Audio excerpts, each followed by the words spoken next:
When I started my public life 12 years ago, I understood the media might be interested in what I did, but I was not aware of how overwhelming that attention would become. Imagine one of the most beloved women in the world, Princess Diana, sitting down and carefully drafting a will, not just to protect her children, but to honor her godchildren and make sure her legacy lived on long after she was gone. But here's the shocking truth. Almost none of her wishes were carried out as she intended. Princess Diana left behind a fortune exceeding £21 million and wrote a detailed letter clearly spelling out who should inherit her jewellery, her personal treasures, and her money. She trusted her mother and her sister to follow her instructions faithfully, but within mere months of her tragic passing, they went to court and rewrote her plans, completely changing the future she had envisioned. This is the story of Princess Diana's final will, the betrayals that followed, the secret court orders that altered her instructions,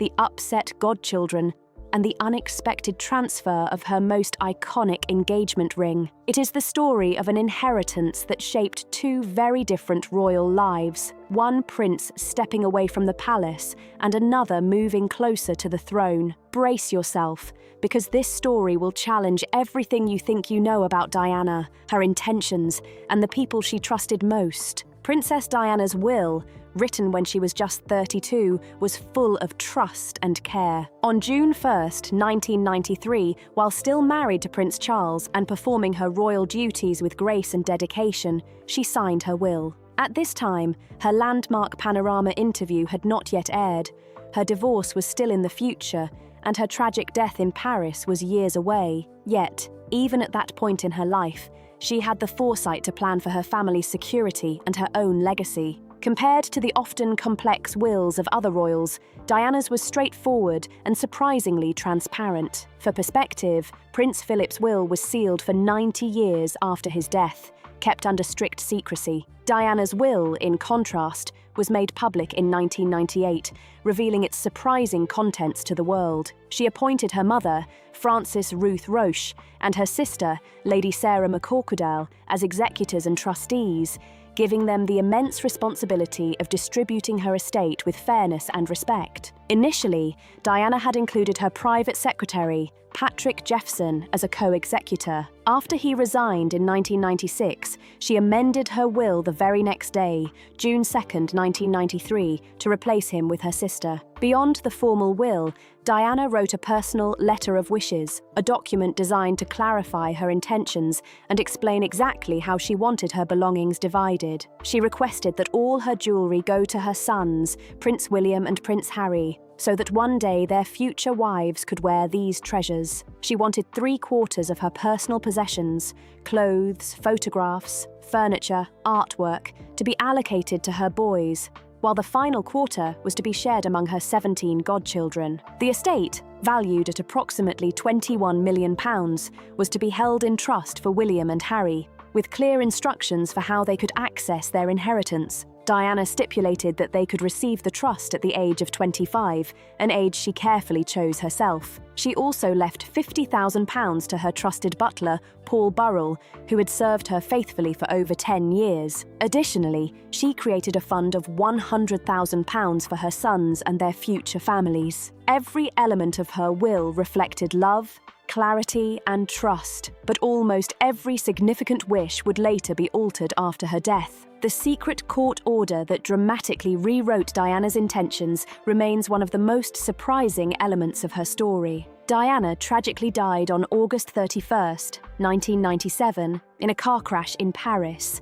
at only 36 years old. Her sons were still young. William was just 15, and Harry only 12. The nation grieved intensely, but within 4 months of her funeral, her mother and sister petitioned England's High Court of Justice for a variation order seeking legal authority to modify how Diana's estate would be distributed. This marked the start of major changes to her final wishes. The court approved several significant adjustments. Most notably, the age at which William and Harry could fully access their inheritance was raised from 25 to 30. They could, however, access interest at the age of 25. The reasoning? The court cited concerns over whether two teenagers in the global spotlight could responsibly manage such a substantial fortune. While the decision might seem reasonable to some, it directly contradicted Diana's explicit instructions, and it was made without consulting her sons, who were still minors at the time. Even more controversially,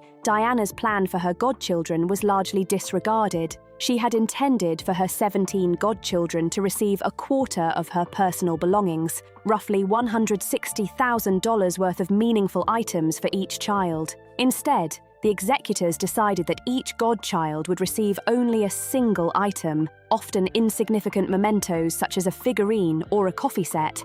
Hardly the cherished treasures Diana had envisioned. For years, the godchildren and their parents were unaware that her wishes had been diminished. It wasn't until a separate court case involving Paul Burrell, accused of removing items from Diana's estate, that the full extent of the changes came to light.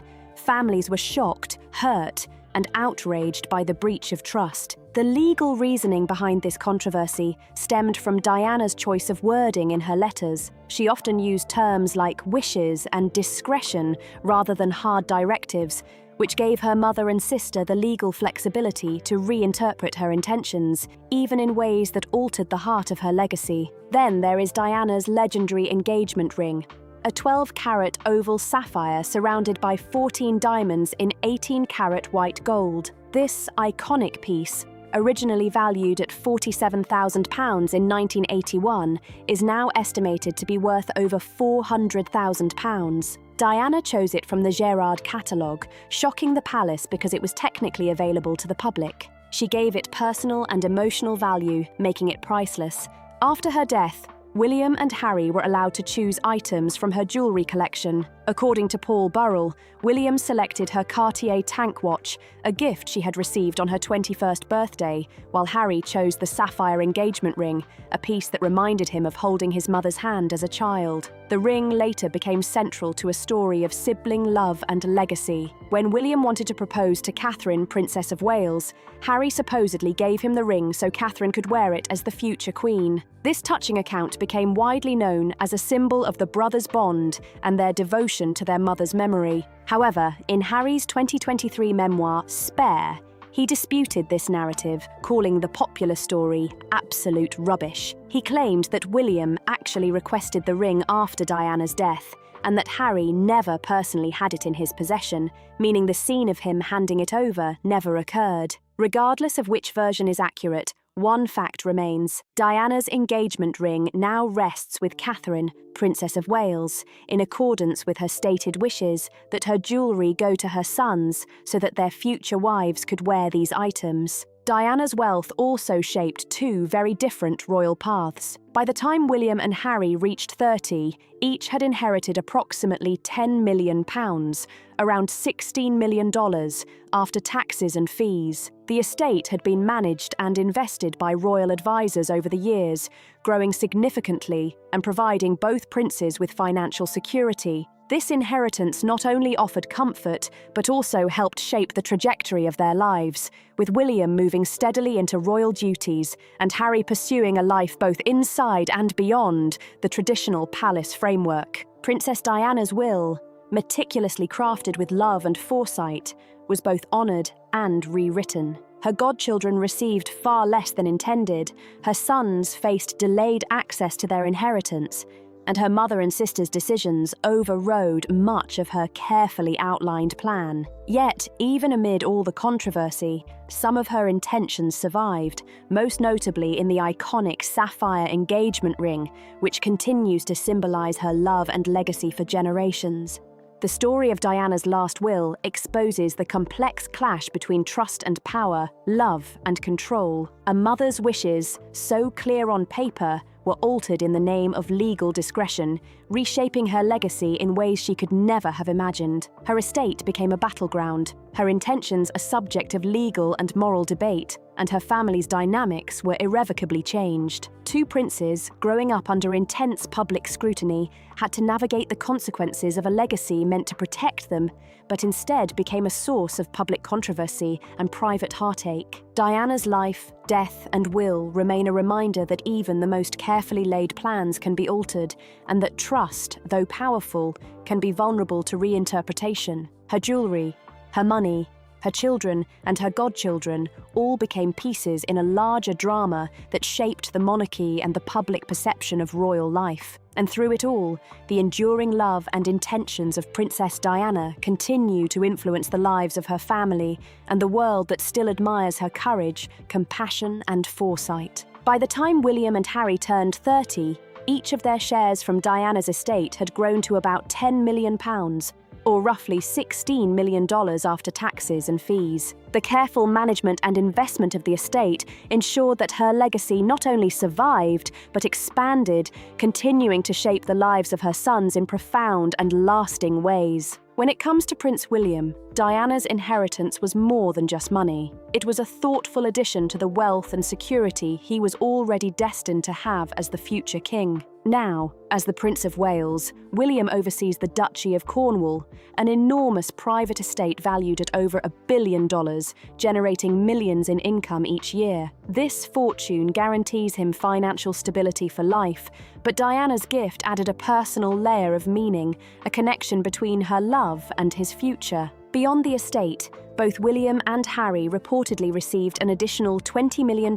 from their great-grandmother, the Queen Mother. Diana's estate alone provided a foundation, but William's financial future was assured largely by his royal status. Harry's situation was far more precarious. Diana's inheritance became a lifeline for him, something he himself acknowledged in a 2021 interview with Oprah Winfrey. After stepping back from his role as a senior royal alongside Meghan Markle, Harry explained that the royal family had effectively cut them off financially, leaving them to figure out a new life on their own. He said plainly, "I've got what my mum left me, and without that, we would not have been able to do this." Imagine that. Money set aside by a mother when her son was just 8 years old became the tool that allowed him to step away from an institution that had long constrained him. In many ways, Diana's final gift to Harry wasn't just financial, it was the gift of freedom. She gave him the chance to carve out his own path, to live a life shaped by his choices rather than tradition.